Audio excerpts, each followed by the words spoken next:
really love the community, and I love singing in the choir and just everything about it. I am thankful for the youth, like just community, and for choir. I'm thankful about the people I can meet. Life is busier than it has ever been, and there are demands on people's times and competing priorities in their lives. And more, everything is available remotely or digitally or online, and you don't even have to get together with other human beings if you don't want to or if it's inconvenient to. So one of the first things that I give thanks for about this congregation is that it was built on community. There was a group of people 75 years ago who said, we want to be a Christian community together, and we're going to make a commitment, a long commitment that's going to require something of us. And we're going to gather to worship, to learn, and then we're going to invite other people to come join us to worship and learn. We're going to put down some roots and create a sense of place that's important. And then we're going to make sure that we don't stay in that small space. We're going to go out into God's world and see what we have that might be needed to take care of someone else. And right now, default in everyone's life is not community. So the fact that we exist at all, the fact that we are a congregation, is because of the priority of Christian community. And I give thanks that that's still our witness, that we still are here. We still are getting together and worshiping and learning and taking care of each other and getting out of here to look at the world and to be with our vulnerable neighbors in whatever way we can. It's the real witness of Christian community that's my main thanks at this moment of anniversary.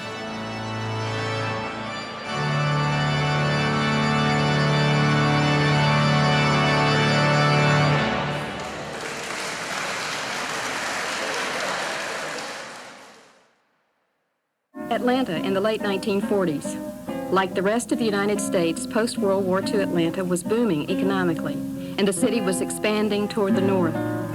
Young families, many of whom were the second and third generations of Atlanta's founders, were moving into a section near the proposed Interstate 75. The neighborhood was called the Spring Lake Wildwood area, and there was not a church within 4 miles. A group of neighbors, some Presbyterians, others were Baptist, Methodist, Catholics, and a Jewish family, felt that this neighborhood ought to have a church. In 1948, Dr. Franklin Talmadge, who was Secretary of Church Extension for the Atlanta Presbytery, met with members of the Spring Lake Wildwood Civic Club. At that meeting, 50 persons signed cards pledging that they would get help for a church to be started. This fledgling fellowship began meeting in private homes and finally in Morris Brandon's school. Their first formal service was held Sunday morning, March 13, 1949. The church had no name yet, and the church section of the Atlanta newspaper advertised that services were being held at the Presbyterian Church at Morris Brandon School. But the lack of a name or of a sanctuary did not diminish the enthusiasm of the members, and they petitioned the Atlanta Presbytery to organize a Presbyterian church in their neighborhood. This petition was granted, and on July 10, 1949, the congregation was formally chartered by the Atlanta Presbytery, and the name Trinity was unanimously adopted. A call was sent to the Reverend Allison Williams to become Trinity's minister. Mr. Williams, a native of Atlanta and a graduate of Princeton Theological Seminary, was teaching Bible at the School of the Ozarks in Missouri. He accepted Trinity's call and preached his first sermon on August 14, 1949. Reverend Williams was formally installed as Trinity's minister on September 25, 1949. It really doesn't make a whole lot of difference about what happened 2,000 years ago, regardless of how loudly we attest to this, if the residue of it does not carry over to another century. And what size congregation were the original buildings planned for? Well, this depends a lot on your preaching. If you want to be a popular preacher, you could plan it for thousands, but if you are rather insulting in the pulpit, you can keep the number down to a comfortable range. And we sort of looked at each other one day and said, you know, we got to get a preacher. There was a kid in First Church. I think he's somewhere out in the Ozarks. His name's William. Well, call him up and see if he wants to reconsider. Before you knew it, here he was. Well, I guess you could say that the courtship of Allison Williams was rather brief. And you can't mention Allison without mentioning Jo, his wife, who was just an incredibly faithful, loving, wise partner for him, and they really were in it together. Jo, do you remember much about what Allison said to you when he was telling you, would you marry him and come be a part of this church? Be honest about that one now. I'm sorry, I don't remember. I remember one thing she said, she could care less whether I came to a church. Were you, you don't remember whether you were surprised or it met your expectations? No, this was before we were married and after I had finished Agnes Scott. And we came by this property, and Allison said, they have called me to come and start a church here. What do you think about this? Well, it's fine with me because I won't be involved in it. So you may, that's fine. Whatever. So I was really surprised when I ended up here. And that was about a year later.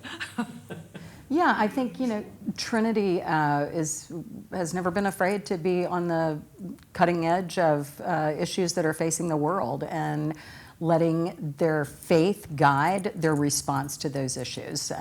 And that was, again, in the DNA, Allison and the civil rights movement, and him just being really on the leading edge of that and collaborating with people of other faiths and other traditions and for the common good. That was, again, that's really in the DNA of this place. So they asked me what name I would like for the church, how many elders I would want, who I wanted for the elders. There was a kind of questions that no other minister has ever had the privilege of answering that way because it had no history. It was just, we had a seminary student who would meet with a handful of people who were interested in starting a church.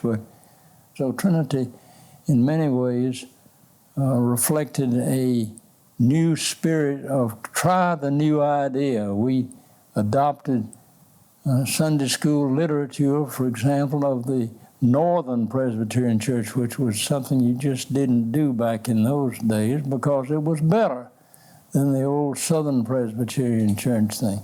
We were the first church to Presbyterian Church to ordain women as ordained officers. As soon as the Assembly approved that, Trinity Church was one of the first to ordain women and to have an important place for young people. We elected elders, 2 elders each year, who represented the senior class in high school of elders to the session. Well, that just wasn't done in the Presbyterian Church. You could do it legally, but you had to figure a loophole way to do it. And so we began to look at the Northern Church's stuff and thought it was better, more professionally prepared. So we adopted it. As far as I know, it has continued. Trinity was just a sort of social pioneer. The times were right for it. The neighborhood was right. And there are many things that I'm grateful for, but chief among them is the church's respect for the minds of the members. There was never any effort to make everybody think alike or to act alike. Children and youth, and when I first went, by the way, there were no youth because the congregation was very young. We had to wait for some of the children to grow up. But as the years progressed, children, youth, and adults were encouraged to think for themselves. Allison Williams' sermons always required us to think thoughtfully. People said his sermons were thoughtful. Some of them just said they were too difficult to understand. but I think they required us to think and to think about new ideas. If anyone has the world's goods, and surely each of us here has the world's goods, and sees his brother in need, yet closes his heart against him, how does God's love abide in him? Or could we say, how can there possibly be anything to this notion of resurrection? And things are far more complex and sophisticated than they were in Nazareth and in Bethlehem 2,000 years ago.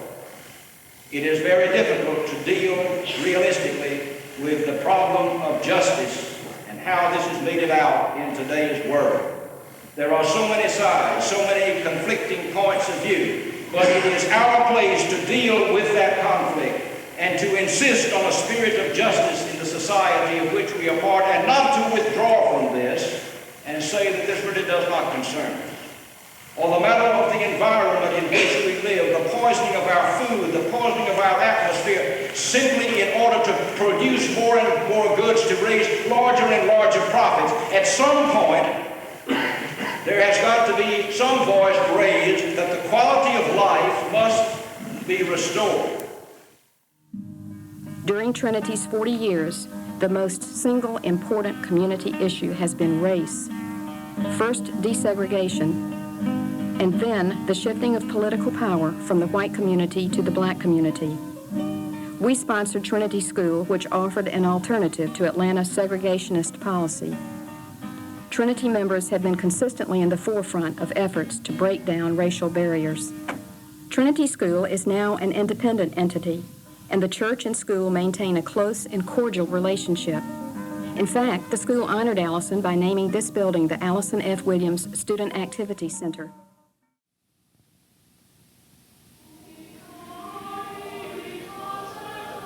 Let me tell you my dream for this congregation, that we would have a shared vision of what we can do together and a deep passion about that vision, a vision of what we can do together to witness to what God is doing in our city and in our world and in our individual lives. A shared vision is more powerful than simply an idea. A shared vision is a power in your heart. With members committed to a common vision, the impact can be powerful. This is what Vision 2000 is all about. A creative blueprint to achieve our goals to build community as we move toward the year 2000. People started coming and we didn't have any place to put them. So we had one capital campaign in the mid-90s simply so that we wouldn't have to put little children in the broom closet to do their Bible studies and eat their goldfish and drink their apple juice. And it was a year of great flourishing, a decade of great flourishing, membership growing and buildings being built and mission being extended. My husband and I, Al, just have loved Trinity. And now that I've retired and am back in Atlanta, we decided to make our church home once again here at Trinity. It's just a place with wonderful memories and a place where we're inspired every time we come to church. Those who are going to do the actual construction are, well, Ed, I'm not sure you're going to do the actual construction, but the Van Winkle Company is going to do our building, and Ed Van Winkle is here, as well as the Trinity project manager, David Tolles. And David and Ed, if you'll come forward. It's a relief in a lot of ways because to be pastor of Trinity is not for the faint of heart. There's so much going on and high expectations, and it's a relief not to have to be so deeply involved for 7 days a week. But I loved it. I loved sitting in the pew with my husband, standing up and singing hymns with the congregation, listening to Norman McKenzie's wonderful music, the choir's wonderful music. It's so nourishing for my soul, and we have so many people here that we've known for a long time and who are friends, and we are making new friends now that we are back at Trinity. So it's been very good. Perhaps some of you who were passing by the choir room this morning in the hall saw a long line of elegantly robed children, and they were yanking on Gay Runge's hand and saying, Mrs. Runge, when can we go in and rehearse? And she probably had to say, well, when we get the chancel choir out of that little space, then you can go in and line up, and then you can rehearse. We're not going to have to do that anymore after this building is complete. We're going to have room for all the choirs to get in there at the same time when they need to at Christmas and Easter and other times and rehearse together. We're going to have a brand new music library space that'll all be cataloged wonderfully by title, by composer, and by number. And Bob O'Brien, the librarian for the Atlanta Symphony, has offered to help us set that thing up, and we're very grateful to him. We're going to have room for our bell choir to store all their stuff and rehearse in there whenever they need to. We're going to have a marvelous new acoustic space. We can have little groups perform in there. It won't only be a rehearsal space, it'll also be a performance space. And that, along with the newly remodeled chancel that we've been enjoying for 2 or 3 months now, is just going to enhance our music and worship ministry in ways that we can't even imagine for the next 50 years and move us right into the 21st century. So lots of people, including your director of music, are very, very excited today, and we say onward with the construction, and we can hardly wait. And thanks to everyone.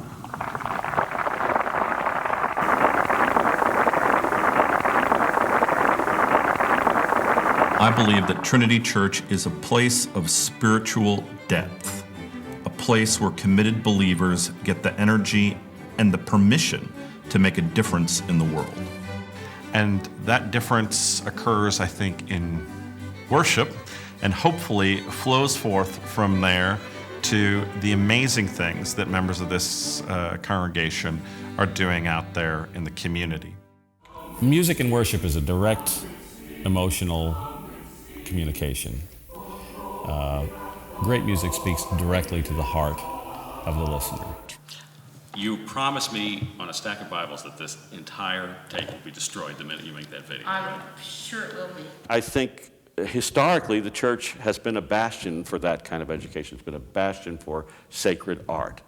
Some of the great artistic works and buildings and architecture and music in Western history comes from the church. And Trinity seemed to be a church that really valued that sort of philosophy and wanted to continue it into the next century. And I wanted to get right on board with that.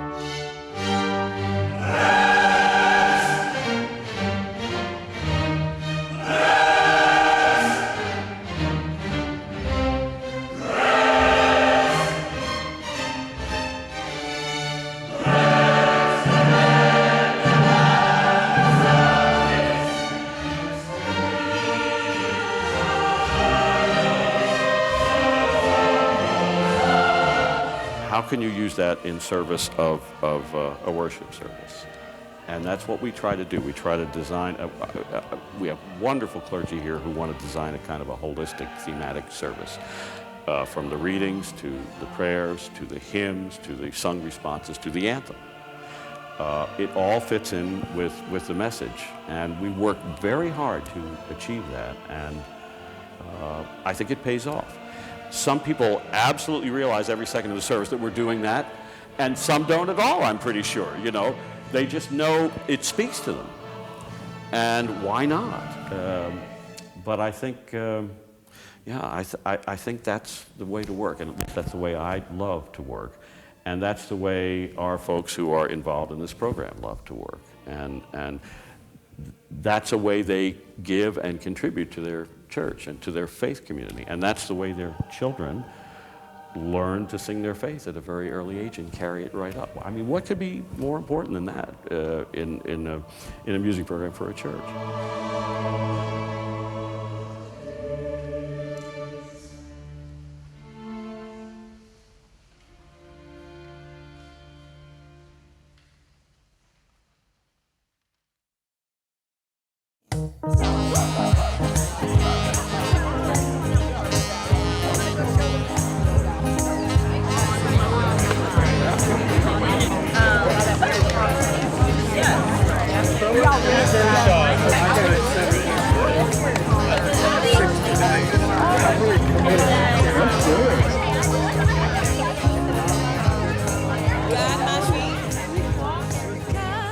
what gives me joy is that I know that God has great plans for this congregation.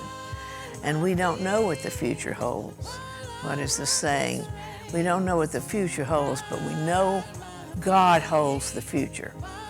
And so through prayer and discernment, I believe God is going to, this congregation is going to have revealed to it what God wants Trinity to do next.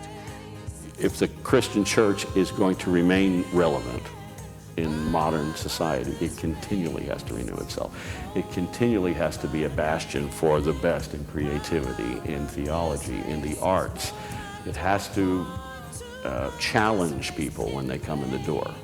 This is a place that wants to use technology, that wants to use artistry, that wants to use theology, that wants to use great preaching, that wants to use a wonderful campus and a wonderful facility to engage and challenge people and to reach out into the community and into the wider community all over the country and be a force for that kind of wonderful, positive transformation in a Christian way.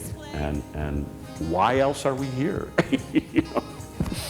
You can count the number of seeds in an apple, but you cannot count the number of apples in a seed. They have sown those seeds so generously. There is no possible way to count all of the fruit that has come from the seeds that Trinity Church and the people who are Trinity Church have sown over the years. And for that, I am grateful.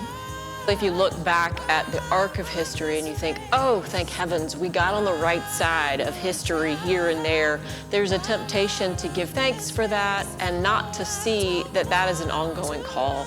That whatever the issue was that we had to get on the right side of then is still an issue in the world today. The reason any of us looks back, it's because we're supposed to learn from it. We're supposed to learn what was good that we can repeat or build on, and what was not good, so that we don't continue to do the things that break down relationships in the world. So one of my biggest celebrations in this moment of 75 years is that, one, we do have such good to look back on, for which we can give thanks in this moment. And two, it reminds us again who we are. It reminds us why this church exists and what God continues to call us to do. And we still have good to do looking forward into the next chapter of this church's life. I don't want to run this race in vain. Y'all came to sing this morning.